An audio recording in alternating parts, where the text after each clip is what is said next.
पवन भाई से गले मिलेंगे कि नहीं, ये तो इससे बड़ी खुशी और क्या हो सकती है, इससे बड़ी खुशी और क्या हो सकती है। हम लोग एक साथ अभी परफॉर्म करेंगे, हंसेंगे, खेलेंगे, मजा आएगा। आज की खुशी जो है वो अलग ही है, आनंद आएगा।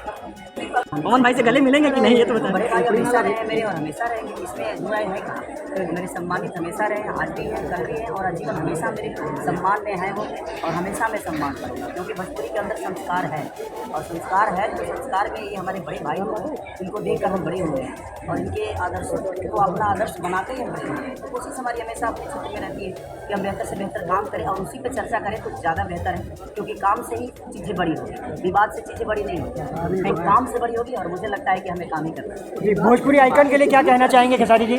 बस जिस तरह ये भोजपुरी के लिए इतना खर्चा चाहिए, इतने कलाकारों को इकट्ठा करके भोजपुरी के बारे में सोच रहे हैं, अब उन्होंने जो बात कही कि हमें भी इस पर सोचना चाहिए ताकि इनके साथ हम भी जुड़े तो हम भी, हमारा भी नहीं तो बनता है कि हम भी भोजपुरी के लिए, आज भोजपुरी ने हमें बहुत कुछ दिया है, उस भोजपुरी के लिए हमने क्या दिया है जो आप सोचने की विषय है और इसी से बड़ा सर आज के कार्यक्रम के बारे में क्या कहेंगे?